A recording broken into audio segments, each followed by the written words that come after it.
ہجرت کے 8ویں سال رمضان المبارک کے مہینے میں آسمان و زمین نے ایک ایسی فتح کا منظر دیکھا جس کی مثال نہیں ملتی۔ اس فتح کا پس منظر سبب کیا تھا اور نتائج کیا رونما ہوئے، اس کا خلاصہ ملاحظہ کیجئے۔ رسول کریم صلی اللہ علیہ وسلم کی بعثت و اعلان نبوت کے ساتھ ہی مکہ مکرمہ کے وہ لوگ جو آپ کو صادق و امین، شریف، محترم، قابل فخر اور عزت و کرامت کے ہر لقب کا اہل جانتے تھے، یکلخت آپ کے مخالف ہو گئے۔ انہیں دین اسلام کے پیغام پر عمل پیرا ہونے میں اپنی سرداریاں کھو جانے کا ڈر ہوا۔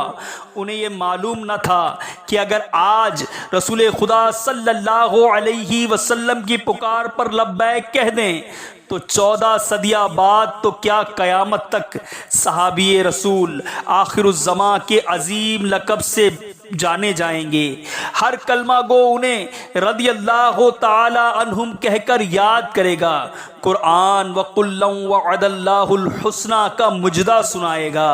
بہر کیف یہ ان کے نصیب میں تھا ہی نہیں، جن کے مقدر میں تھا انہوں نے لبیک بھی کہا، اور پیارے آقا صلی اللہ تعالی علیہ وسلم کی نے مخالفت کرنے والوں کے ہاتھوں طرح طرح کی اذیتیں اٹھائیں، لیکن صبر و استقامت کا دامن تھامے رکھا۔ جب کفار مکہ کا ظلم و ستم ساری حدیں پار کر گیا اور اللہ کریم نے بھی اجازت دے دی تو مسلمان مکہ مکرمہ سے مدینہ منورہ ہجرت کر گئے تاکہ آزادی کے ساتھ اپنے رب کریم کی عبادت کریں۔ لیکن افسوس کہ کفار مکہ پھر بھی باز نہ آئے اور مسلمانوں کو مدینہ منورہ میں بھی اذیتیں دینے کے در پہ رہے۔ ان کی انہی کارستانیوں کے سبب غزوہ بدر، احد، خندق اور کئی سرایا کا وقوع ہوا۔ وقت گزرتے گزرتے ہجرت کا 6واں سال آ گیا۔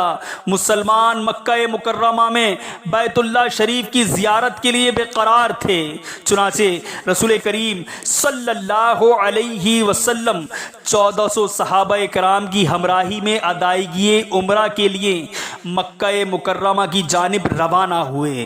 کفار مکہ نے پھر جفاکاری سے کام لیا اور پرامن مسلمانوں کو مکہ مکرمہ میں داخل ہونے سے منع کر دیا۔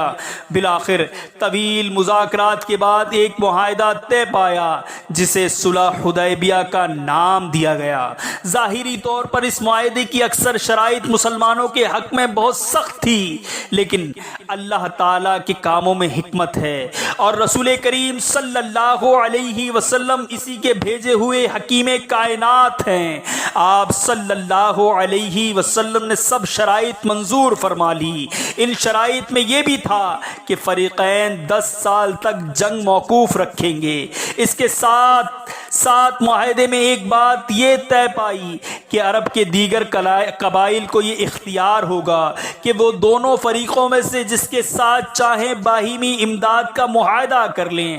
عرب کے 2 قبیلے خزاعہ اور بنو بکر آپس میں دشمن تھے اور ان میں بہت عرصے سے لڑائیاں جاری تھیں۔ صلح حدیبیہ کے بعد قبیلہ خزاعہ مسلمانوں کا دوست بن گیا اور بنو بکر نامی قبیلے نے قریش کے ساتھ اتحاد کر لیا۔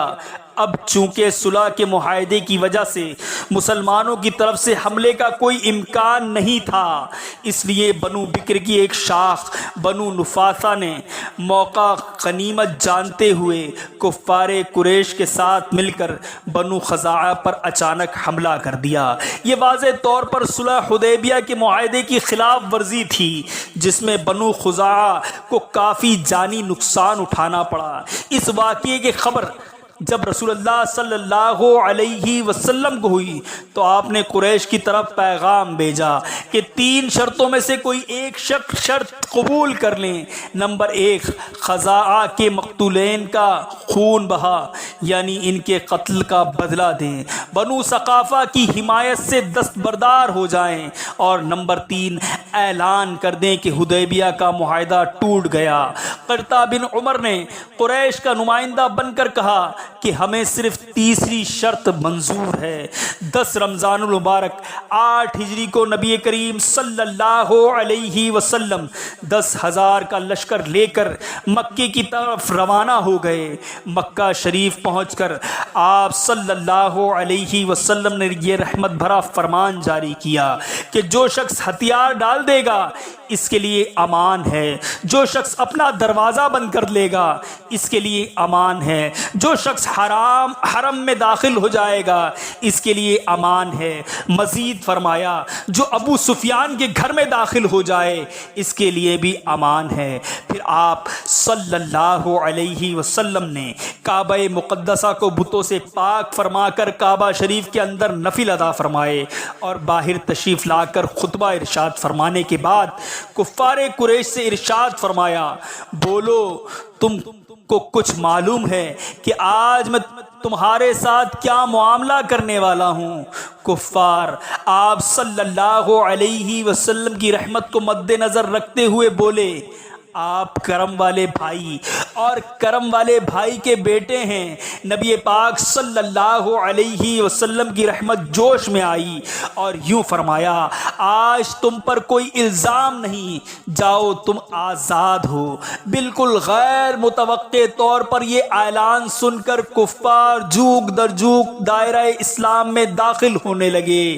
اس عام معافی کا کفار کے دلوں پر بہت اچھا اثر پڑا اور وہ آ کر آپ کے ہاتھ پر اسلام کی بیعت کرنے لگے۔ فتح مکہ کے روز 2000 افراد ایمان لائے تھے۔ حضرت سہیل بن عمر سرداران قریش میں سے تھے۔ پہلے اس خوف سے اپنے گھر میں بند ہو گئے تھے کہ کہیں مجھے قتل نہ کر دیا جائے، کیونکہ حالت کفر میں انہوں نے اسلام کی بہت سخت مخالفت کی تھی۔ انہوں نے اپنے بیٹے جو مسلمان تھے ان کے ہاتھ سرکار صلی اللہ علیہ وسلم کی بارگاہ میں امان کا پیغام بھیجا تو آقا کریم صلی اللہ علیہ وسلم نے انہیں امان عطا فرما دی اور اس کے بعد وہ ایمان لے آئے۔ حضرت عبداللہ بن سعد بن ابی سرح یہ بھی قریش کے سرداروں میں سے تھے۔ حضرت سیدنا عثمان بن عفان کے رضائی بھائی تھے۔ یہ پہلے اسلام لانے کے بعد مرتد ہو گئے تھے، اس لیے یہ حکم جاری کیا گیا تھا کہ جہاں ملے قتل کر دیا جائے۔